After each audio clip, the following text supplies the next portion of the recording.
அனைவருக்கும் வணக்கம். நான் பே ஏரியா கலிஃபோர்னியா யுஎஸ்ஏ இருந்து பத்மநாபன் பேசுகிறேன்.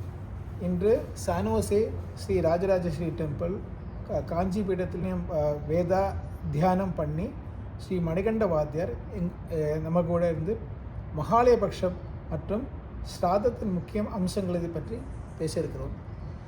இந்த உரையாடல் உங்களுக்கு பயனுள்ளதாக இருக்கும் என்று நம்புகிறேன். நமஸ்காரம்.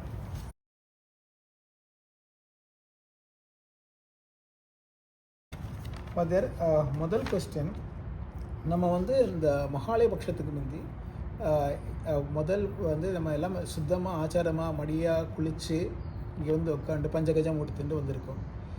இருந்தும் நம்ம ஏன் நம்ம நம்மளை சுத்திகரிக்க பண்ணுறோம்? அந்த அபவித்ரா பவித்ரோவா அந்த மந்திரம் சொல்லி ஏன் நம்ம சுத்திகரம் பண்ணுறோம்? எல்லாருக்கும் நமஸ்காரம். ஒரு கர்மாவுக்கு பண்ணத்துக்கு முன்னாடி ஒரு சுத்தம் அவசியமாக வேண்டி இருக்கு. அப்போ இந்த தர்ப்பணத்துக்கு நியமங்கள்னு 2-3 இடத்துல 4 இடத்துல சொல்லப்படுறது. என்ன நியமங்கள்லாம், ஸ்நானத்தை பண்ணிட்டு இப்போ நித்தியம் ஸ்நானம் பண்ணுறோமோ அந்த மடி ஸ்நானமாக பண்ணிட்டு மடியாக வஸ்திரங்கள்லாம் கட்டிட்டு பித்தர்களுக்கு தர்ப்பணாதிகள்லாம் பண்ணணும் அப்படின்னு சொல்லியிருக்கு. இந்த மடியெல்லாம் எதுக்கு அப்படின்னா அவளுக்கு ஸ்ரத்தையாக பண்ணணும் அப்படின்ற பேர் தான், அதுக்கு பேர் தர்ப்பணம்னு பேர். அதனால தான் அந்த மடியெல்லாம் கட்டிண்டு நம்ம வஸ்திரங்கள்லாம் நல்லா தரிச்சுண்டு அவா சம்பிரதாயத்தில் இருக்கக்கூடிய புண்டரீகாட்சங்கள்லாம் போட்டுண்டு அந்த மாதிரி சொல்லி இந்த தர்ப்பணத்தை பண்ணணும்னு சொல்லி சாஸ்திரத்தை சொல்கிறது. அந்த மாதிரி எல்லாரும் பண்ணணும்.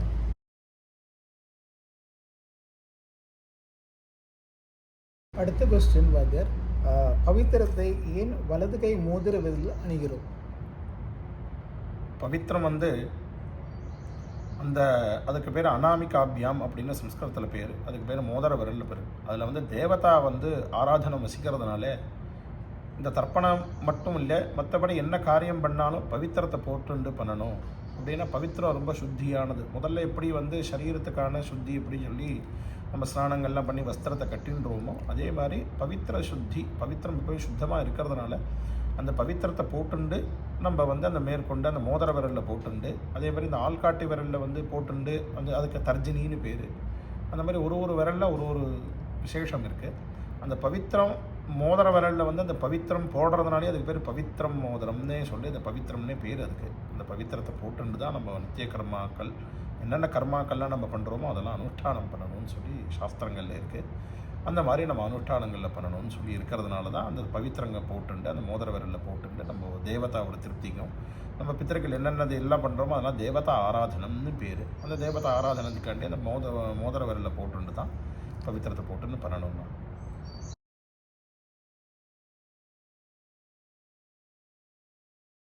அடுத்த கொஸ்டின், நம்ம அதோட பவித்திரத்துக்கு கூட அந்த காலடியில் தர்பைக்குள்ளேயும் மோதிரவில்லையே திருப்பி பவித்திரத்துக்கு கூட 2 தர்பையும் அணுகிறோம். அந்த ரீசன் என்னது? அது முதல்ல சொன்ன மாதிரி அந்த பவித்திரத்துக்கு எப்படி அந்த சுத்தத்தன்மை இருக்கோ அதே மாதிரி நம்ம தர்ப ஆசனம் போட்டுண்டு அந்த பண்ணணும் அப்படின்னு இருக்கு. இப்போது ஒரு சில ஆஃபீஸ்காரெல்லாம் பார்த்தோன்னா அந்த மாதிரி சேரில் ஒன்று உட்காந்துருப்பா, வாய்வா அந்த மாதிரி உட்காந்துருப்பா. அந்த மாதிரி நம்ம இந்த பித்திருக்களுக்கு பண்ணும்போது தர்பா ஆசனம் போட்டுன்னு பண்ணணும்னு இருக்குது. அந்த தர்பா ஆசனம் அது இப்போது சௌரியப்படாது, யாருக்கும் லபிக்கலை அப்படின்னாலும் அந்த தர்பேஸ்வாசீனகான தர்பைய ஆசனமாக போட்டுண்டு திருப்பி ஜலத்தினால கையை தொடச்சுட்டு தர்பாம் தாரயமானஹா அப்படின்னு கையில் இடிக்கிண்டு அந்த தர்பையை இடிக்கிண்டு பண்ணணும்னு சொல்லி நம்ம சாஸ்திரங்களில் சொல்லப்படுறது. அதே மோதிர விரலால் சங்கல்பம் எது பண்ணாலும் ஒரு சங்கல்பம் வேண்டி இருக்கு இல்லையா?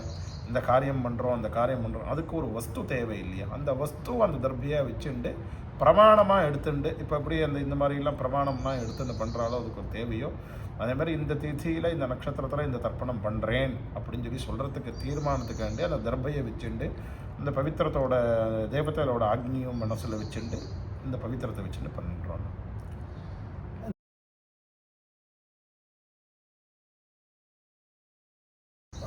இந்த காரியம் பண்ணுற டைமில் இந்த பூனலை நம்ம பிதர்கள் பண்ணும்போது இட சைடில் போடுறோம், திருப்பி அதே மாதிரி வலது சைட்லேயும் அந்த தேவதா அந்த நமஸ்காரம் பண்ணுற டைமில் அது பண்ணுறோம். அது என்ன ரீசன் என்னது? இது எல்லாருக்கும் தெரிஞ்சுக்க வேண்டிய விஷயம். இது வந்து வேதத்தில் வந்து 2வது காண்டத்தை 5வது பிரஷ்னத்தில் நிவீதம் மனுஷ்யானாம் பிராச்சீனா வீதம் பிதரணாமபவீதம் தேவானாமபவியதே அப்படின்னு அந்த பிரஷ்னத்தில் வருது. நிவீதம் மனுஷ்யானாம், இந்த தேவர்களுக்கெல்லாம் பண்ணும்போது பிரம்மங்கம் பண்ணுறவாளுக்கெல்லாம் தெரியும். பிரம்மங்கம் பண்ணும்போது நிவீதம் தான் அப்படி நேராக புனல் மாட்டையை போட்டுன்னு பண்ணுறது. அதுக்கப்புறம் பிராச்சீனா வீதி வந்து வலதுலேருந்து இடதை மாற்றிண்டு பித்திருக்களுக்கு பண்ணுறதுன்னு ஒரு ஐதீகம் சம்பிரதாயத்தில் இருக்குது, சாஸ்திரங்களில் இருக்குது. வலது பக்கம் வச்சுட்டு இருக்கிறது தேவதாவுடைய ஆராதனமும், இடது பக்கமாக மாற்றிண்டு பித்திருக்களுக்கு ஆராதனமும், நீவீதி பூனல் மாலையாக போட்டுண்டு ரிஷிகளுக்கு அப்படின்னு சொல்லி இந்த மாதிரி 3 விதமாக இருக்கிறதுனால அந்த பித்திருக்களுக்கு வந்து இடது பக்கம்தான் பண்ணணும் அப்படின்னு சொல்லி இருக்கிறதுனால பிராச்சீனா வீதின்னு பேர் அதுக்கு. அதனால் அது இடது பக்கம் போட்டுண்டு அதில் பண்ணுறோம்.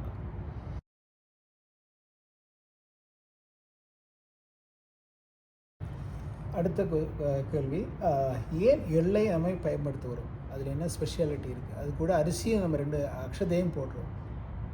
ஆமாம், அது எல்லாரும் எள்ளு மட்டும் தனியாக பண்ணுவா, எள்ளு மட்டும் தனியாக பண்ணக்கூடாது, அக்ஷதையை சேர்த்துக்கணும்.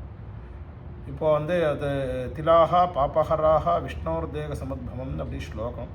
அந்த எல்லா பாப்பங்களும் நிவர்த்தி ஆகிறதுனால அதுக்கு பேர் திலத்துக்கு ரொம்ப ரொம்ப விசேஷமானது ஒரு தானியம் அது. அந்த திலத்தை வந்து பித்திருக்களுக்கு உகந்ததுன்னு சொல்லி நம்ம சாஸ்திர பிரமாணங்களில் ரொம்ப திருடமாக இருக்குது. அந்த பித்திருக்கள்னால அந்த இதில் தான் ஆராதனை பண்ண முடியும். எப்படி வந்து ஒரு அக்னியில் வந்து நெய்னால தான் ஆகுதி கொடுக்க முடியுமோ அந்த மாதிரி பித்திருக்களுக்கு வந்து இந்த ஒரு எள்ளுனால தான் ஆகாரத்தை கொடுக்க முடியும்னு சொல்லி நம்ம சாஸ்திரங்களில் பிரமாணமாக இருக்குது.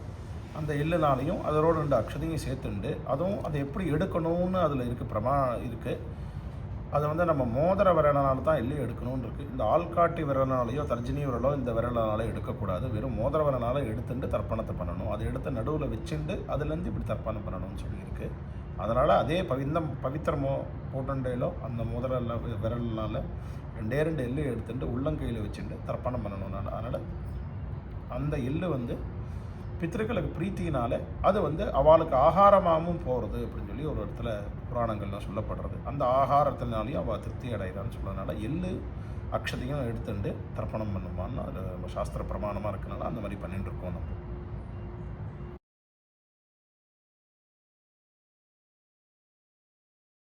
அதே மாதிரி எள்ளு அந்த இது பண்ணும்போது நம்ம என்னது தண்ணி அதை விடும்போது இடது பக்கம் இப்படி ரிவர்ஸாக பண்ணுறோம். அது என்ன, அதோட மீனிங் என்ன? அது வந்து இப்போ வந்து பித்திருக்களுக்கெல்லாம் இப்போ தேவதாளுக்கு வந்து நேராக இப்படி பண்ணணும்னு இருக்குது. அப்புறம் காண்ட ரிஷி தர்ப்பணம்னா நுனி வழியாக பண்ணணும்னு இருக்குது. பித்திருக்களுக்கு வந்து இப்போது பூனல் எந்த பக்கம் இருக்குதோ அந்த பக்கத்தில் வந்து அப்பிரதட்சணமாக எப்படி பண்ணணும்னு அவளுக்கு ஒரு பிரதட்சணம் இருக்குது. அவ்வளோ இப்படி நேராக கோயிலெல்லாம் பூனெல்லாம் நேராக சுற்றுவேல், மற்றபடி சுவாமிக்கெல்லாம் இப்படி சுற்றணும் அப்படி சுற்றணும்னு இருக்கு இல்லையா? அந்த மாதிரி இந்த பித்திருக்களுக்கு வந்து இந்த வழியாக விட்டால் தான் அந்த ஆள்காட்டி விரலில் வந்து அங்குஷ்ட மாத்திரம்னு அப்படின்னு சொல்லியிருக்கு. அந்த மாத்திரத்தை வழியாக தான் அவளுக்கு வந்து அந்த சரீரமானது அந்த அளவுக்கு ஆயிடும் அப்படின்னு சொல்லி முன்னாடி சாஸ்திரங்கள்லாம் சொல்லப்பட்டிருக்கு. அந்த ஆள்காட்டி விரலில் அந்த சரீரமானது ஆகிடும்னு சொல்லி நம்ம ஒரு சில கர்மாக்களில் வரும்போது இருக்குது. அதனால் அந்த ஆள்காட்டி விரனால இப்படி பண்ணுறது. அதுவும் இந்த 2 விரலும் சம்பந்தம் இல்லாமல் நடுவில் கேப்பில் ஜலம் வரணும்னு இருக்குது. இந்த ஆள்காட்டி விரலும் சேர்க்காம இந்த கட்டை விரலும் சேர்க்காம இந்த நடு வழியாக அந்த ஜலத்தை விடணும் அப்படின்னு சொல்லி சொன்னதுனால அந்த பித்திருக்களில் வந்து பித்திரு தீர்த்தம் அப்படின்னு சொல்லி அந்த எள்ளும் ஜலமும் கலந்து அப்போ பிராச்சீனா வீதி போனால் இடது பக்கமாக வந்துட்டு இப்படி பண்ணால் பித்திருக்கள் திருப்தி அப்படின்னு சொல்லி இருக்கிறதுனால இந்த பித்திரு தீர்த்தத்தினால இந்த மாதிரி பண்ணால் பித்திருக்கள்னு அர்த்தத்தினால நம்ம அப்படி பண்ணிட்டு இருக்கோம்.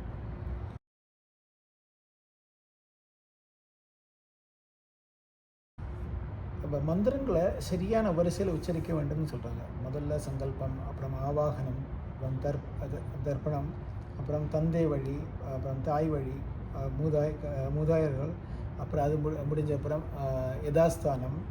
இதெல்லாம் ஏன் அந்த கரெக்ட் ஆர்டரில் இருக்கணும்?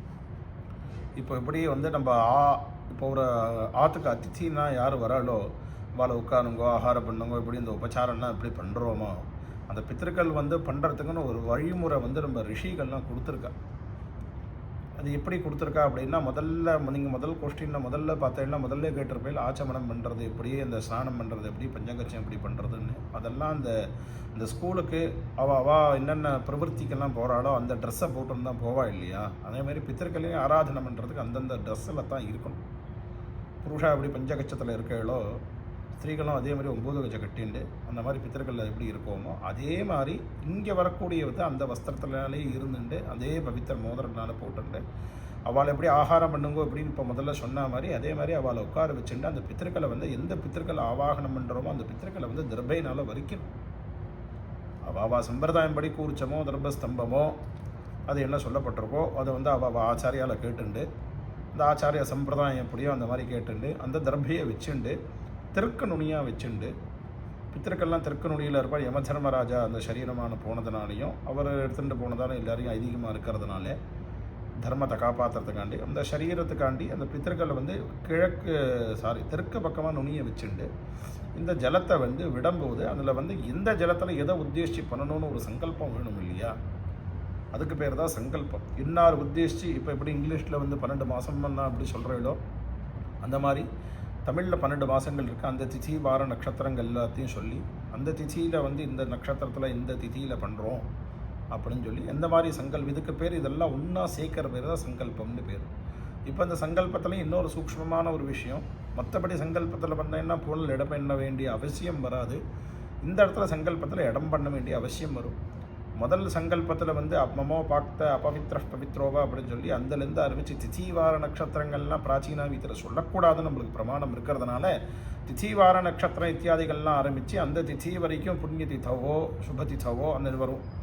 இப்போ தர்ப்பணத்தில் பற்றி இப்போ உத்தேசித்து பேசுகிறதுனால புண்ணிய திசவுன்னு வரும். அந்த புண்ணிய திசவில் நிப்பாட்டிட்டு பூனலை இடம் பண்ணிட்டு இன்னார் அப்பா எங்கள் அப்பாலேருந்து யார் அப்பா சம்ஸ்காரம் பண்ணுறாலோ இன்னார் அப்பா இன்னார் தாத்தா நம்மளுக்கு 3 தலைமுறை வரைக்கும் தான் இந்த தர்ப்பணங்கள் விதிக்கப்பட்டிருக்கிறதுனால சார்த்தங்கள்லாம் விதிக்கப்பட்டிருக்கிறதுனால அதனால் இந்த 3 தலைமுறைக்காண்ட உண்டான பேரை சொல்லி கோத்திரத்தை சொல்லி அவளோட பேரை சொல்லி அதுக்கு பேர் ரூபம்னு பேர்.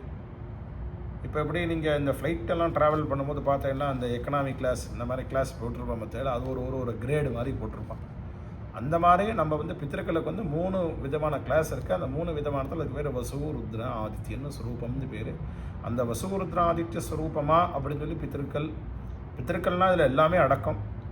பித்திருனா அப்பா, பிதாமகனா தாத்தா, பிரபிதாமகர்னா கொள்ளு தாத்தா, இந்த 3 அடக்கா மாதிரி. அதேமாதிரி மாதா மாத்ரு பிதாமிகி பிரபிதாமிகி அம்மாவுடைய மாமியார் அவரோட பாட்டி அப்படின்னு சொல்லி கோத்திரக்காரா அப்பாவுடைய கோத்திரக்காரா. அதுக்கப்புறம் எப்போ இருந்தாலும் உபயவம்ச பித்ருன்னு 2 தர்ப்பணம் தான் நம்ம வந்து இந்த புண்ணிய காலங்களில் பண்ணுவோம். அம்மாவாசையிலேருந்து இந்த மாத பிறப்பு இதெல்லாம் பார்த்தீங்கன்னா இதுக்கு வந்து உபயவம்ச பித்ருநாம்னு இந்த 2 வம்சக்காரா பித்திருக்களையும் சேர்த்துண்டு பண்ணணும். அதே மாதிரி 2வது வம்சம் யாரும் கேட்டினா அம்மாவுடைய அப்பா அம்மா அவாளை பண்ணணும். அப்போ அம்மாவுடைய அப்பா அதே மாதிரி இப்போ தந்தை வழி அப்பா வழியில் எப்படி வந்து பிதாமக பிரபிதாமகன் இருக்கோ அதே மாதிரி அம்மா வழியே அப்பா தாத்தா கொள்ளு தாத்தா அப்படி அம்மா வழி சம்பிரதாயத்தில் அம்மாவுடைய வழியில் இருக்குது. அவளுக்கு மாதாமக மாது பிதாமக மாது பிரபிதாமகான் இருக்குது. அதே மாதிரி அம்மாவுடைய அம்மா அவளோட அம்மா அப்படின்னு 3 வரி இருக்குது. அதுக்கு பேர் மாதாமகி மாது பிதாமகி மாது பிரபிதாமகி. இந்த 3 பேரையும் உத்தேசித்து தான் நம்ம சங்கல்பத்தில் சொல்கிறதுனால அந்த 3 பேரையும் இவா ஒரு 3 பேர் அவா ஒரு 3 பேர் அங்கே ஒரு 6 இங்கே ஒரு 6 இந்த 12 பேரையும் சேர்ந்து இந்த உபய வம்ச திருவிழா அக்ஷய திருப்தியர்த்தம் அப்படின்னு சொல்லி அந்த புண்ணிய காலத்தில் தர்ப்பணம் பண்ணணும்னு இருக்கிறதுனால இப்போ எப்படி இந்த சங்கல்பத்துக்கே இவ்வளோத்தையும் நம்ம சொல்லிட்டு இருக்கோம். இதுக்கப்புறம் தான் எந்த சங்கல்பத்தை உத்தேசித்து பண்ணுறோமோ அந்த சங்கல்பத்தில் புண்ணிய காலம் தான் புண்ணிய காலம், மாசப்பிறப்போ இல்லை தட்சிணாயன புண்ணிய காலமோ இல்லை இந்த மாதிரி மகாலய பட்சத்தில் வர புண்ணிய காலமோ இந்த மாதிரி பண்ணும்போது உபயம்ச பித்ருநாம் அப்படின்னு சொல்லிட்டு அவளுக்கு என்ன உத்தேசித்து பண்ணுறோமோ அது திலதர்ப்பண ரூபமாகவோ இல்லை இரண்ய ரூபமாகவோ இல்லை சார்த்த ரூபமாகவோ, சார்த்தம்னா அன்ன ரூபமாக இந்த ஹோமம் எல்லாம் பண்ணால் அதுக்கு பேர் சார்த்தம்னு பேர். அந்த சார்த்த ரூபமாகவோ பண்ணணும்னு சொல்லி இது வரைக்கும் சங்கல்பமானது பூர்த்தியாகுது. இதுக்கப்புறம் திருப்பி என்ன பண்ணணும், அப்போபஸ்பர்ஷன்னு ஜலத்தை தொடும்போது திருப்பி கூட அதை சரி பண்ணிட்டு ஜலத்தினால கையை தொடச்சுண்டு அதுவும் எதுக்குன்னா இந்த சங்கல்பமானது வந்து நிர்விக்னம் இல்லாமல் நடக்கட்டும் அப்படின்னு சொல்லி அவரோட ஆசீர்வாதத்தினால பண்ணால் அந்த ஜலத்தை கையை தொடச்சிக்கணும்னு இருக்கிறதுனால அப்போபஸ்பர்ஷன்னு பூனலை சரி பண்ணிட்டு ஜலத்தினால கையை தொடச்சுண்டு அதுக்கப்புறம் திருப்பி பூனலை இடம் பண்ணிட்டு அவளை வரிக்கணும். இப்போ இது வரைக்கும் சங்கல்பம் தான் இப்போ சொல்லி முடிச்சிருக்கு இல்லையா, இந்த அப்பா இந்த அம்மா இந்த பாட்டி இந்த கொள்ளு பாட்டி அப்படின்னு சொல்லி இன்னாரது சொல்லியிருக்கிறதுனால திருப்பி அந்த ஆவாகனத்தில் வந்து ஆயாத பிதராகா அப்படின்னு சொல்லி அந்த மந்திரத்தில் பித்தர்களுக்கே உண்டான மந்திரம் ஒரு மந்திரம் ஒரு தேவதையை உத்தேசித்து வேதங்களில் இருக்குது. இங்கே இப்போ கணானாந்த்வானா அப்படி கணபதி உத்தேசிச்சு இருக்கோ, இமம்மே வருணனா வருணனை உத்தேசிச்சு இருக்கோ, தத்புருஷாயுத்மஹேனா அந்தந்த புருஷ சம்பிரதாயத்தில் இருக்கோ அதே மாதிரி பித்தர்களுக்கு ஆயாத பித்தரஹா அப்படின்னு ஒரு மந்திரங்கள் ஆரம்பிக்கும். அந்த மந்திரங்கள்னால அது பித்தர்களுக்கு வந்து ஆவாகனம் பண்ணி எப்போவுமே பித்தர்களை வந்து அந்த கூர்ச்சத்தில் எப்போவுமே அவள் கோத்திரம் பேர் சொல்லாமல் ஆவாகனம் பண்ணக்கூடாது. எப்போவுமே அவள் பேர் சொல்லித்தான் அதில் ஆவாகனம், இன்னார் ஆவாகனம்னு சொல்லி அன்னார் பேர் சொல்லணும். இப்படி இவள் கூப்பிட்டா இவள் பேருக்கு எப்படி ஒரு வஸ்து இருக்கோ அந்த பேர் கூப்பிட்டா தான் அந்த ஆத்மா திரும்பி பார்க்குறாரோ.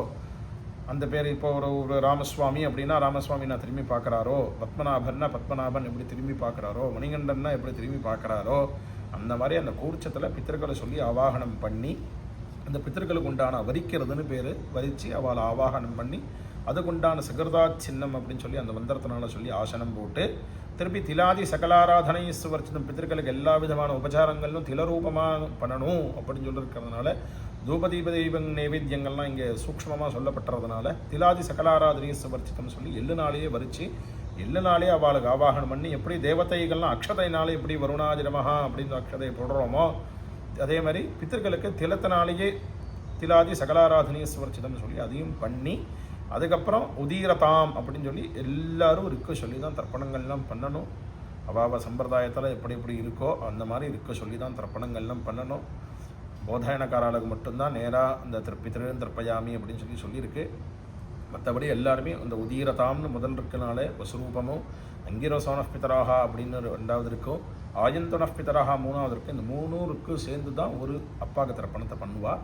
இந்த மூணுருக்கு சொல்லி தான் பித்திருக்களுக்கு தர்ப்பம் பண்ணணும். அதுக்கு பேர் வசுரூபம் அப்படின்னு பேர். அந்த கோத்திரத்தை சொல்லி முதல்ல அந்த மந்திரத்தை சொல்லணும், மந்திரத்தை சொன்ன அப்புறம் கோத்திரத்தை சொல்லணும், கோத்திரத்தை சொல்லி ரூபத்தை சொல்லணும், ரூபத்தை சொல்லி பேரை சொல்லணும், பேரை சொல்லி இத்தனை தர்ப்பணம் பண்ணணும். இப்போ இந்த ஃபார்மில் ஃபில்லப் பண்ணுறது பார்த்தீங்கன்னா போட்டிருப்பேன், இன்னார் பேர் இந்த கட்டத்துக்குள்ளே எழுதுங்கோ, இதை ஃபில்லப் பண்ணுங்கோ, அது பண்ணுங்கோ அப்படின்னு போட்டோம். அந்த அட்ரஸ்லேருந்து எல்லாமே எழுதுகிற மாதிரி பித்திருக்களுக்கு வந்து நம்ம இது பண்ணுறதுனால நம்ம மேற்கொண்டு க்ஷேமமாக இருப்போம் அப்படின்னு சொல்லி பித்திருக்களை உத்தேசித்து பிதாமகரை உத்தேசித்து அந்த இருக்குன்னு சொல்லிவிடுறேன். ஊர்ஜம் மகந்தி ரெண்டாவது பிதாமகானுக்கு, அதே ரெண்டாவது பிதாமகருக்கு பித்ருபியகான்னு அந்த மந்திரம். மூணாவது ஏ சேக பிதரஹா அப்படின்னு சொல்லி மூணாவது மந்திரத்தை சொல்லி ருத்ர ரூபம் இருக்கக்கூடிய பித்திருக்களை வந்து ஆராதனம் பண்ணுறோம். மூணாவதாக வரக்கூடிய வந்து பிரபிதாமகருக்கு மதுபாத்தாருதாயத்தே அப்படின்னு இருக்கனால மதுநக்த மதுஷசின்னு ரெண்டாவது இருக்கனால மதுமானோ வனஸ்பதிஹி அப்படின்னு சொல்லி மூணாவது இருக்கனால இதே மாதிரி பித்திருக்களை வந்து பிரபிதாமக வந்து திருப்திப்படுத்துகிறோம். ஸ்திரீகளுக்கு வந்து மந்திரவத்தா கிடையாது, சாஸ்திரங்கள் அப்படி தான் பிரமாணமாக இருக்குது. அதனால் ஸ்திரீகளுக்கு மட்டும் மந்திரம் இல்லாமல் கோத்திரத்தை சொல்லி அவள் பேரை சொல்லி தர்ப்பணத்தை பண்ணணும் அப்படின்னு சொல்லி இருக்குது. ஒரு சில தெலுங்கு சம்பிரதாயத்தில் புருஷாளுக்கு மட்டும் தர்ப்பணம் பண்ணுறதுன்னு உண்டு, ஸ்திரீகளுக்கு கிடையாதுன்னு ஒரு சில தெலுங்கு சம்பிரதாயத்தில் உண்டு. மற்றபடி எல்லா சம்பிரதாயத்தில் என்னென்ன சம்பிரதாயத்தில் தர்ப்பணம் இருக்கோ அந்தந்த தர்ப்பணம் பண்ணி நம்ம ஆச்சரணம் பண்ணணும். அதே மாதிரி மாதாமகருக்கு அப்பா வழிக்கு எப்படி இருக்க சொல்லி பண்ணுவோமோ அதே மாதிரி மாதாமகருக்கு அவசியம் எல்லாரும் இருக்க சொல்லித்தான் பண்ணணும், இருக்க சொல்லாமல் பண்ணக்கூடாது. இப்போ மாதாமகருக்கும் அந்த இருக்க சொல்லித்தான் உதீரதாம் அது எப்படி சொல்லி வசுரூபன் இருக்கக்கூடிய அப்பாவுக்கு எப்படி பண்ணீங்களோ அதே மாதிரி தான் மாதாமகருக்கும் அவசியம் இருக்க சொல்லி பண்ணணும். மந்திரம் அவசியம் புருஷாளுக்கு அப்படின்னு சொல்லியிருந்தால இந்த மந்திரங்கள்லாம் சொல்லி தர்ப்பணங்கள்லாம் பண்ணி எல்லாமே 3 தடவை விடணும். பித்திருக்கள் எப்படி தேவதா வந்து இந்த பிரம்மயஜ்யம் பண்ணுறவாள் பிரம்மாதயோயி தேவாக தான் தேவான்னு சக்கரத்தும் ரிஷிக தர்ப்பணம் எப்படி 2 பித்திரு தர்ப்பணத்துக்கு 3 அப்படி சொல்லி 3 விதம். ஏன்னா வசு ருத்ர ஆதித்யம் 3 ரூபம் இருக்கிறதுனால ஒன்றுத்துக்கு 3 தர்ப்பணங்கள் நம்ம பெரியவாள்லாம் சொல்லியிருக்கா, சாஸ்திரங்கள் திருஷ்டாலாம் சொல்லியிருக்கா, ரிஷிகள்லாம் சொல்லியிருக்கா. அந்த மாதிரி நம்ம 3 தர்ப்பணங்களில் பண்ணி அவளை வந்து ஆராதனம் பண்ணி தீர்த்தங்கள்லாம் விட்டு திருப்பியும் பூனல் வந்து வளம் பண்ணிண்டு திருப்பி அதுக்கே உண்டான தேவதாபியா பிதர்பியஸ்ச தேவர்கள் கூடிய பெரியவர்களே அப்படின்னு சொல்லி அந்த மந்திரத்தினால பிரார்த்தனை பண்ணி முதல்ல வேதங்கமே அதுதான் சொல்கிறது, மாதர்தேவோ பவ பித்ருதேவோ பவ ஆச்சாரிய தேவோ பவ. முதல்ல அம்மா அப்பான்னு தான் தெய்வம். அந்த தெய்வத்தை ஆராதனம் பண்ணதுக்கப்புறம் தான் மித்தபடி தேவதா ஆராதனம்னு நம்ம பிராமான்யமாக பிரதானமாக இருக்குது. இது எல்லாருக்கே தெரிஞ்ச விஷயம். அதனால் அந்த தேவதையில் வந்து பிரதட்சணம் பண்ணி 3 பிரதட்சணங்கள் பண்ணி அதுக்குண்டான மந்திரங்களில் சொல்லி அதில் வந்து நமஸ்காரத்தை பண்ணி அதே மாதிரி எல்லாரும் ஆத்ம பிரதட்சணம் பண்ணுவா தேவதாபிய பிதர்பியஸ்டே அப்படின்னு சொல்லி ஆத்ம பிரதட்சணம் சந்தியாவந்தத்தில் வரக்கூடிய அசாபாதித்யோ பிரம்மா பிரம்மேம சத்தியம் அப்படின்னு சொல்ல மந்திரத்தில் மட்டும்தான் ஆத்ம பிரதட்சணமோசி. மற்றபடி எந்த தேவத்தையும் எந்த ஆராதனமும் ஆத்ம பிரதட்சணம் கிடையாது. சப்போஸ் யாராக பண்ணலாம் அதுமேட்டு பண்ணுறதை நிப்பாட்டிடுங்கோ. அவசியம் எந்த தட்டில்னால பித்திருக்கள் தர்ப்பணத்தை பண்ணலோ அந்த தட்டை 3 பிரதட்சணம் பண்ணணும். 3 பிரதட்சணம் பண்ணி திருப்பியும் அஸ்மத் மம வர்க்கத்வஜ பித்ருபியா அப்படின்னு சொல்லி சின்ன மந்திரத்தினாலே அந்த பித்தர்களை மறித்து எல்லாம் போட்டுண்டு திருப்பியும் பூனலை வலம் பண்ணிட்டு தான் நமஸ்காரத்தை பண்ணணும் அப்படின்னு சொல்லி இருக்கிறதுனால திருப்பியும் அந்த தர்ப்பணம் இதோட பூர்த்தி ஆறுது. இதுக்கப்புறம் திருப்பியும் பூனலை இடம் பண்ணிட்டு திருப்பியும் முதல் மந்திரத்தை எப்படி சொன்னீங்களோ அதே மந்திரத்தில் யதாவாகனம் ததா யதாஸ்தானம் இருக்குது. அதனால் எப்படி ஆவாகனமோ அதே மந்திரத்தினால யதாஸ்தானம் பண்ணி அந்த பித்தர்களை உத்வாசனம் பண்ணி ஏஷாண்ண மாதா அப்படின்னு சொல்லி எல்லாரோட பித்தர்கள் எந்த ரூபத்தில் இருப்பான்னு நம்மளுக்கு தெரியாது. அதனால் நம்ம இது இந்த சனாதன தர்மம் மட்டும்தான் மற்றவாளுக்கும் க்ஷேமமாக இருக்கக்கூடிய பண்ணுற தர்மம். ஒரே தர்மம் சனாதன தர்மம் தான், அதில் எந்த விட சந்தேகமும் இல்லை. பித்தர்கள் யதாஸ்தானம் பண்ணதப்பறம் ஏஷாண்ண மாதான பிதான பிராதான பந்துகு நானியகோத்திரினா தே சர்வே. இந்த சரீரமான 87 லட்சத்தி எத்தனையோ கோடி ஜீவராசிகளும் நம்ம பித்தர்களாக கூட இருந்திருக்கலாம், அதுலேருந்து வந்திருக்கலாம். நம்ம அந்த மகன்யா அந்த இதில் பார்த்தேன்னா உபாகர்மாத்திர பார்த்தோன்னா புனః யோனிஷு அநேகதா ஜனித்வா கேனாபி புண்ணியகர்ம விசேஷன்னு ஒரு சங்கல்பம் உண்டு. அந்த மாதிரி நம்ம 87 லட்சம் ஜீவராசிகள் பித்தர்கள் இருந்திருக்கலாம், நம்ம அதிலிருந்து வந்திருக்கலாம். அதனால் அத்தனை ஜீவராசிகளும் க்ஷேமமாக இருக்கக்கூடிய ஒரே மந்திரத்தை பிரார்த்தனை பண்ணி பண்ணுற ஒரே தர்மம் சனாதன தர்மம் தான் அப்படின்னு சொல்லி கடைசியில் அந்த ஏஷாண்ண மாதா பண்ணி அதுக்கப்புறம் திரும்பியும் அதே பவித்திரத்தை போலரை சரி பண்ணிட்டு பவித்திரத்தை காதில் வச்சுண்டு ஆச்சமனம் பண்ணிட்டதுக்கப்புறம் தான் பவித்திரத்தை விசர்ஜனம் பண்ணணும், பிரிக்கணும். அவசரப்பட்டு பிரிக்கக்கூடாது. பவித்திரத்தை காதில் வச்சுட்டு தான் ஆச்சமனம் பண்ணதுக்கப்புறம் பவித்திரத்தை பிரித்து போடணும். இதுதான் இந்த சங்கல்பத்திலேருந்து வர்ணத்தக்கூடிய இருக்கிற அர்த்தங்கள் இருக்குது. ரொம்ப நல்லா இருந்து.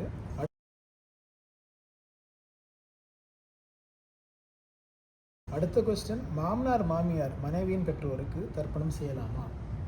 அவசியம் செய்யணும்னா இது நல்ல கேள்வி. இப்போ எப்படி நான் முதல்ல சொன்ன மாதிரி இந்த தர்ப்பணங்கள்லாம் எப்போ இந்த புண்ணிய காலங்கள்லாம் சொன்னோனோ இப்போ அந்த 12 பேர் சொன்ன மத்தியில் இந்த பக்கம் 6 பேர், இந்த பக்கம் 6 பேர். இந்த 12 பேரை நம்ம மாசப்பரப்பு அமாவாசையில் மட்டும்தான் சேர்க்க முடியும். இப்போ நீங்கள் சொன்ன மாதிரி மாமனார் மாமியார் சித்தப்பா சித்தி பெரியப்பா அத்தை இவாளுக்கும் தர்ப்பணம் பண்ணுற மாதிரி ஒரு புண்ணிய காலம் உண்டு. அந்த புண்ணிய காலம் பேர் தான் மகாலயம் அப்படின்னு பேர். மகா ஆலயம், அப்படி ஆலயம்னா ஒன்று கூடுதல்னு அர்த்தம். மகானா பெரியவாள்லாம் ஒன்று கூடியதுன்னு அர்த்தம். இதுக்கு பேர் தான் மகாலயம்னு பேர். நம்ம சுவாமியெல்லாம் ஒரே இடத்துல இருக்க பேர் தான் அதுக்கு பேர். சுவாமி இருக்கிற இடத்துக்கு பேரும் ஆலயம்னு பேர். அதே மாதிரி தான் மகாலயம்னு பேர். அன்னைக்கு அவளுக்கெல்லாம் பேர் காருண்ய பித்திருக்கள்னு பேர். காருண்யக்கல் அப்படின்னா நம்மளுக்கு ரொம்ப கருணை உள்ளவர்னு அர்த்தம். நம்ம கருணையாக இருக்கிறவர்னு அர்த்தம். அதனால் அந்த காருணிக்க பித்திருக்களுக்கு மாமனாருக்கோ மாமியாருக்கோ அத்தைக்கோ சித்தப்பாக்கோ பெரியப்பாக்கோ அவளுக்கு சந்ததி அபிவிருத்தி இல்லை அப்படின்னா அவள் இந்த கர்மா மாப்பிள்ளையானவரை பண்ணணும். யார் யாரெல்லாம் இருக்காளோ, இப்போ பையன் இல்லை 2 பொண்ணு இருக்கா அப்படின்னா அவள் பண்ணணும். இப்போ பையன் பண்ண முடியாதுன்னா அவள் பண்ணுவானா இல்லையான்னு தெரியல, அந்த கர்மா நம்ம அதுக்கு நம்மளுக்கு சாஸ்திரத்தில் இடம் இல்லை. அதனால் அவாவா கர்மா அவாவா பண்ணணும். எப்படி அவாவாளுக்குலாம் பசிக்கிறதா அவாவால் நித்தியம் ஆகாரம் பண்ணுறாளோ அதே மாதிரி அவாவா கர்மா அவாவா தான் பண்ணணும். என்னைக்கும் விடவும் கூடாது. இன்னொரு கர்மா 2 விஷயத்த ஞாபகம் வச்சுக்கோங்க. கர்மாவை என்றைக்கும் விட்டுறக்கூடாது, இல்லாததை சேர்த்துக்கவும் கூடாது. இந்த 2 விஷயம் கர்மாவில் ரொம்ப முக்கியமானது விஷயம். எல்லாருக்கும் தெரிஞ்ச விஷயந்தான் இது சொல்கிறது. இருந்தாலும் எனக்கு எல்லாரும் தெரிஞ்சுக்கணுமே ஒரு அபிப்பிராயத்தில் இந்த மாதிரி ஒரு இது பண்ணிட்டு இருக்கோம். அதனால் கர்மாவை விட்டுறவும் கூடாது, கர்மாவை எக்ஸ்ட்ரா சேர்த்துடவும் கூடாது. அப்போ மாமியார் அந்த அம்மாவுக்கு என்ன பண்ணுறாரோ அந்த மாமிக்கு அப்பா அம்மா இல்லை, ஒரே பொண்ணு இல்லை 2 பொண்ணு தான் இருக்காருன்னா தாராளமாக அவள் அந்த கர்மாவை பண்ணி இந்த மகாலய பட்சம்னு பக்கத்தில் இருக்க யார் வாத்தியார் இருக்காலோ அவள்கிட்ட சொல்லி இன்றைக்கா 15 நாளும் தர்ப்பணம் பண்ணணும், 15 நாளும் பார்வணமாக ஹோமம் பண்ணி பண்ணணும். ஒரு நாளைக்கு ஒரு விதங்கள் க்ஷேமங்கள் ஏற்படும் சொல்லி சாஸ்திரங்களை சொல்கிறது. அந்த 15 நாளும் ஹோமம் பண்ண முடியாதவா கேவலம் 15 நாளும் தர்ப்பணமாச்சு பண்ணணும். 16 நாள் தர்ப்பணம் பண்ணணும். இந்த 16 நாளும் தர்ப்பணம் பண்ண முடியலவான்றவாளுக்கு அதுக்குன்னு ஒரு நாள் ரிஷிகளை கொடுத்து இத்தனை சக்கர்த்து மகாலயம் அப்படின்னு சொல்லி ஒரு நாளாச்சு இந்த பித்திருக்களை திருப்திப்படுத்தணும் அப்படின்னு சொல்லி இருக்குது. ஒருவேளை உங்களுக்கு இந்த மகாலய பட்சத்தில் சாப்தமானது லபிச்சு கொடுத்து இல்லைனா எங்கள் சாப்தம் வந்துடுத்து, அப்புறம் ஒரு சில ஆசௌச்சம் வந்துடுத்து, ஒரு சில விருத்தி வந்துடுத்து, அவளுக்காண்டி வேதங்களே என்ன சொல்கிறதுக்கு இப்போது சங்கல்பத்தில் பார்த்தோன்னா கன்யாகதே சவிதரி ஆஷாட்யாதி பஞ்சம அபரபக்ஷம். இந்த ஆஷாட மாதங்கள்லேருந்து ஆரம்பித்து 5வது பட்சத்தில் வரதுனால இந்த மகாலய பட்சம் பண்ணுறோம் அப்படின்னு சொல்லி அதில் சங்கல்பத்திலேயே உண்டு. கன்யா மாதம்னா கன்யா மாதம் இந்த வாட்டி சிம்மம் கதைன்னு சிம்ம மாதத்துலேயும் வந்தது. கன்யா மாதம் பிரதம கன்யாகதே அப்படின்னு அதுலேயும் வந்துடுது. பின்னாடி வரக்கூடிய சப்தமா அபரபக்ஷம் அப்படின்னு சொல்லி இதுலேருந்து 2வது பட்சம். இப்போ இந்த கிருஷ்ணபக்ஷத்தில் இப்போ இருக்கும். அடுத்தது சுக்லபக்ஷம் வருது, நவராத்திரி உற்சவம். அதுக்கப்புறம் வரக்கூடிய கிருஷ்ணபக்ஷம் சப்தமாபர பக்ஷம். அதுலேயும் நீங்கள் மகாலய பட்சத்தில் தாராளமாக பண்ணலாம். இதில் யார் யாரெல்லாம் பண்ண முடியலையோ, யார் யாருக்கெல்லாம் இந்த மாதிரி விருத்தி ஆசோச்சம் இத்தியாதிகள்லாம் வந்து சம்பவிச்சுதோ அவளுக்காண்டி ரிஷிகள் வந்து அவசியம் பண்ணுறதுக்காண்டி சப்தமாபர பட்சத்தில் 17வது பட்சத்தில் அவசியம் இந்த ஆராதனையம் பண்ணணும். அப்போயும் இந்த பித்திருக்களுக்கு இந்த நீங்கள் கேட்ட மாதிரி மாமனார் மாமியாருக்கு அந்த ஒரு காலத்தில் மட்டும்தான் பண்ணுறதுக்கு அந்த மாதிரி அதிகாரம் உண்டுன்னு சொல்லி நம்ம ரிஷிகள் சொன்னால் அன்னைக்கு காருண்ய பித்திருக்களாக அவளை வரிச்சு எந்தெந்த கோத்திரத்தில் இருக்காளோ அந்தந்த கோத்திரத்தில் அவள் பேர் சொல்லி இதில் எல்லாமே வசுரூபங்கள் தான் வரும். இந்த காருண்ய பித்திருக்களுக்கு இந்த வசுரூபத்தினாலேயே எல்லாத்தையும் உத்தேசித்து இந்த மாமனார் மாமியார் அத்தை சித்தப்பா எல்லாத்தையும் அதில் தர்ப்பணம் பண்ணிக்குமான்னு சொல்லி பிரார்த்தனை பண்ணிக்கிறோம். அடுத்தது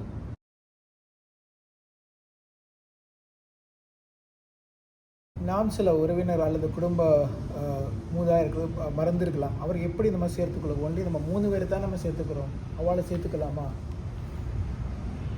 நான் முதல்ல சொன்ன மாதிரி அந்த பித்திருக்க லோகத்தில் வந்து மொத்தம் 3 சீட்டு தான் இருக்குது.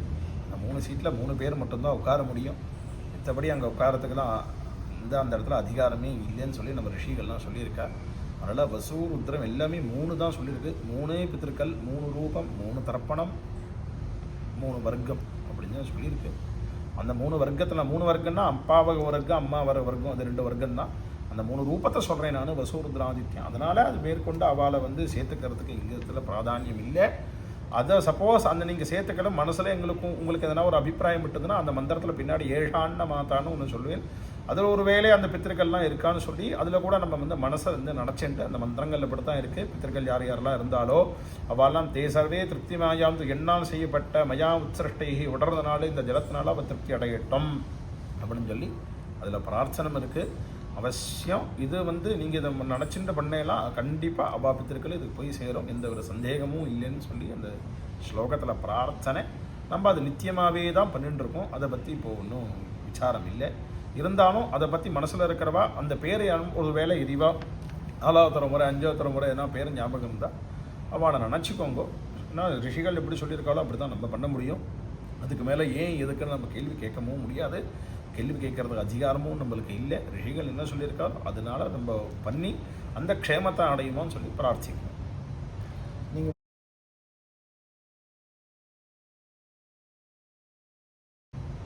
நீங்கள் முதல்ல சொல்லிட்டேங்க, இருந்தாலும் திருப்பியும் கேட்குறேன். இப்போ சில ஃபேமிலியில் வந்து ஒன்லி லேடிஸ் மட்டும்தான் இருக்கு, ஒன்லி விமன் அவள் வந்து பெண்கள் மட்டும்தான் இருக்கான். அவளுக்கு வந்து தர்ப்பணம் பண்ண முடியாது. அப்படிப்பட்ட வாழ்க்கை அவள் ஆப்புதலுக்கு எப்படி அவளுக்கு பிரயோஜனம் வரும்? அது நீங்கள் திருப்பி முதல் கேள்விக்கு தான் வரையல். அந்த லேடிஸை வந்து பண்ணுறதுக்கு எங்கேயுமே தர்ப்பணத்தில் அதிகாரமே இல்லை. ஒருவேளை அந்த கணவருக்கு அப்பா அம்மா இல்லை அப்படின்னா அவர் தர்ப்பணம் பண்ணுறதா இருந்தால் அந்த மகாலய பட்சத்தில் மட்டும்தான் அவளை சேர்த்துக்கிறதுக்கு அதிகாரம் உண்டு. அவருக்கு பேர் காருண்ய பித்திருக்கள் சொன்னேன். இப்போ ஒருவேளை அவளுக்கு சார்த்தங்கள்லாம் லபிச்சதை வச்சுக்கோங்க. இப்போ நீங்கள் இப்போ யார் பண்ணுறாளோ அவளுக்கு அப்பா அம்மா இல்லை, அப்பா இல்லை, கர்மா மன்னின்றிருக்கார். அப்போது அந்த மாமனாரோட சார்த்தம் வந்தது அப்படின்னா அந்த திதியில் தான் பண்ணி ஆகணும், அது மாற முடியாது. அன்றைக்கி பண்ணிக்கலாம். இப்போ எப்படி யார் இறந்து போய் அவள் திதி நட்சத்திரத்தை திதியை உத்தேசித்து எப்படி சார்த்தத்தை பண்ணுறோமோ அதே மாதிரி காருண்ய பித்திருக்கள் எப்படி பண்ணுறோமோ அந்த காரணிக்கு அதே மாதிரி இவருக்கு வந்து என்றைக்கு சார்த்தமானது லபிக்கிறதோ, இப்போ உதாரணத்துக்கு கிருஷ்ணபக்ஷ அஷ்டமியில் அவருக்கு சார்த்தம் வருது அப்படின்னா கிருஷ்ணபக்ஷ அஷ்டமியில் இந்த அவரோட சார்த்தத்தை அவசியம் பண்ணி தான் ஆகணும். அப்போ அந்த மாதிரி நேரத்தில் வந்து நம்ம அவளை உத்தேசித்து சார்த்தத்தை பண்ணிட்டு அதுக்கப்புறம் அந்த ஊருக்கு ஒரு காலம் வெயிட் பண்ணி தான் அந்த தர்ப்பணங்கள்லாம் பண்ணணும். எக்காரணத்தை கொண்டும் ஸ்திரீகள் வந்து ஒரு தர்ப்பணத்தை பண்ணுறதோ அப்புறம் இன்னொருத்தர்கிட்டேருந்து தர்பையை வாங்கி பண்ணுறதோ அது கூட இருக்கிறவாலே அந்த மாதிரி கொஞ்சம் வாங்கி பண்ணாத அளவுக்கு நம்ம அவாய்ட் பண்ணிட்டு அந்த கர்மாவை அவாவா பண்ணிச்சு அவாவா க்ஷேமத்தை அடையணும்னு சொல்லி பிரார்த்தனை பண்ணிக்கிறதுக்கு நம்ம பிரார்த்திப்போம். ரிஷிகள் எப்படி சொல்லியிருக்காலும் அந்த வழியில் தான் நம்ம போகணும். அதுதான் சரியும் கூட, அப்படி தான் நம்ம பண்ணணும். அப்போ அந்த சார்த்த திதியில் அவளுக்கு பண்ணணும். அம்மாவுக்கு எப்படி சார்த்தம் பண்ணுறோம் அதேமாரி அந்த அந்த அந்த ஆத்துக்காரியோட அப்பா சார்த்தத்தை என்னைக்கோ அன்றைக்கி சார்த்தம் பண்ணுறதுக்கு அன்றைக்கி ஒரு நாளுக்கு அருகதை உண்டு. அன்றைக்கி நம்ம பண்ணியாகணும். அன்றைக்கி மட்டும் அதில் இன்னொரு சூக்ஷ்மமான விஷயம், இந்த கைப்பில்லாம் வாங்கி அதுக்கு பேரை வந்து கைப்பில் வாங்கி பண்ணுறதுன்னு சொல்லுவா. அதில் தர்பையை வாங்கி இடுப்பில் வச்சுண்டு இடுக்கி சங்கல்பத்தை பண்ணி பண்ணுவோம். அந்த சார்த்தத்துக்கு ஓமமங்கள்லாம் கிடையாது. ரிஷிகள் அப்படி தான் சொல்லியிருக்கா. நம்ம அப்பா சார்த்தம் வந்து டைரக்டு அப்படி இப்போ அப்பா போயாச்சு பையன் பண்ணுறான்னு எனக்கு டைரக்ட் கர்மான்னு பேர். அதேமாதிரி அம்மா போயாச்சு, பையன் மட்டும் டைரக்ட் கர்மா பேர். மற்றபடி எங்கேயும் டைரெக்டாக சொல்லப்படலை. மற்றபடி என்ன கர்மா வாங்கினாலும் அது வந்து நம்ம 12ஆம் நாள் அந்த கர்மா, அது பெரிய கர்மா, அதை பற்றி ரொம்ப சுருக்கமாக சொல்கிறேன். அது 12ஆம் நாளோடு முடிஞ்சதுக்கப்புறம் அதுக்கப்புறம் பின்னாடி வந்து அது ஹோமங்கள்லாம் ஒன்றும் லபிக்காது. நம்ம நித்தியம் இரண்ய சாப்தமாகவும் அன்னரூபம்னா அந்த இடத்துல டைரெக்டாக ஆகாரத்தை போட்டு சமாராதன சமையலோ அவாத்து சம்பிரதாயப்படி என்ன ஆகாரமோ அதை போட்டுட்டு நம்ம இப்படி பண்ணுறதா வச்சுட்டு இருக்கோம். ரிஷிகள் இப்படி தான் சொல்லியிருக்கேன், அந்த மாதிரி தான் பண்ணணும், அப்படி தான் ரிஷிகள் சொல்லியிருக்காங்க.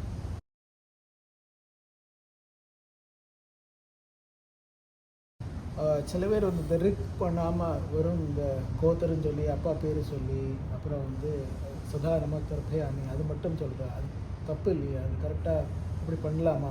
ஆமாம், நான் அது முதல்ல சொன்ன மாதிரி தான், அது திருப்பியும் அதே அர்த்த கோஷ்டின்னு தான் வருது. இப்போது முதல்ல சொன்ன மாதிரி அந்த ரிஷிகளுக்கு எப்படி அந்த தர்ப்பணம் பண்ணுறோமோ அந்த பித்திருக்களுக்கு உண்டான மந்திரங்கள் சொல்லித்தான் பண்ணணும். அந்த சம்பிரதாயம் பாபஸ்தம்பம், போதாயனம், சத்யாஷாடம், பாரத்வாஜம் இந்த மாதிரி சூத்திரங்கள்லாம் இருக்குது. அந்தந்த சூத்திரக்காரா வந்து அந்தந்த இடத்துல இருக்குல்ல சொன்ன மாதிரி பண்ணணும். இப்போ போதாயனக்காரர்களுக்கு தான் பித்திருன்னு சுதாரணமஸ்திரப்பியம் இருக்குகள் சம்பவிக்காது, பேரும் சம்பவிக்காது. அந்த மாதிரி அவள் சூத்திரத்தில் என்ன இருக்கோ பண்ணணும். ஆபஸ்தம்பகாரால் சூத்திரம் யாரெல்லாம் இந்த ஆச்சரணம் பண்ணுறாளோ, யஜுர்வேதக்காரா பண்ணுறாளோ, யஜுர்வேதக்காராலும் சரி ருக்வேதக்காராலும் சரி அவாவால சம்பிரதாயம் ஆத்து வாத்தியாரை கேட்டுண்டு எப்படி பண்ணணும், நாங்கள் இருக்க உண்டா, மந்திரம் உண்டா, மந்திரம் இல்லையான்னு சொல்லி நல்ல வாத்தியாராக பார்த்துண்டு நீங்கள் அந்த வாத்தியார்கிட்ட கேட்டுண்டு நம்பாத்த சம்பிரதாயம் எப்படி நம்மளுக்கு எப்படி தெரியுமோ அந்த வாத்தியாருக்கும் அந்த வேதத்தில் தெரிஞ்ச வாத்தியாராக நல்லா அதை அத்தியானம் பண்ணவாளா வச்சுண்டு நம்ம இந்த வாத்தியார் இது இருக்க உண்டா, இதுக்கு மந்திரம் உண்டா அப்படின்னு கேளுங்கோ. அந்த மாதிரி கேட்டுண்டு அவள் சம்பிரதாயத்தை அனுஷ்டானம் பண்ணணும். யஜுர்வேத அத்தியானம் பண்ணுறதுனால யஜுர்வேதக்காராளுக்கு அவசியம் இருக்கு உண்டு. யஜுர்வேதக்காராளுக்கு போதாயனமாக இருந்தால் இருக்குது கிடையாது. யஜுர்வேதக்கார ஆபஸ்தம்பமாக இருந்தான்னா இருக்கு உண்டு அவசியம். யஜுர்வேதக்காரால் யாரும் இருக்காலோ அவள் எல்லாம் இருக்கு சொல்லி தான் பண்ணணும். அந்த இருக்கு அந்த எப்படி அந்த கணானாந்த்வா சொன்ன மாதிரி அந்த மந்திரங்கள் எப்படி இருக்கோ பித்திருக்களுக்கு உண்டான மந்திரம் அதில் இருக்கலாம். அந்த பித்திருக்களை உத்தேசித்து சொல்லி தான் அப்படி பண்ணணும். அப்படி தான் வேதத்தில் இருக்கனால எல்லாரும் அப்படி தான் அவசியம் பண்ணி ஆகணும்னா.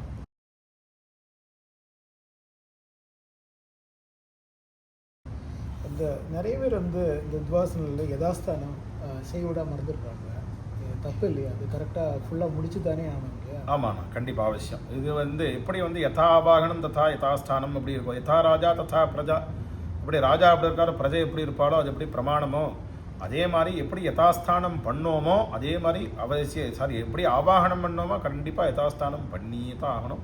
யதாஸ்தானம் பண்ணாமல் யாரும் அந்த மாதிரி பூர்த்தி பண்ண மாட்டா, அந்த மாதிரி பூர்த்தியும் பண்ணக்கூடாது. அப்படி பண்ணாமல் இருந்தேன்னா தோஷம் அது. இப்போ ஒருத்தர் உட்காந்துட்டு இருக்கும்போது எழுந்துக்கோங்கோ அப்படின்னு சொல்கிறதுக்கு எப்படி இருக்குது, நம்ம மாட்டுக்கு இல்லை நீங்கள் உட்காந்துக்கோங்க நான் போயிட்டு வேணும்னு சொல்கிறது எப்படி இருக்கோ அந்த மாதிரி ஒரு தோஷங்கள் சம்பவிக்கும்.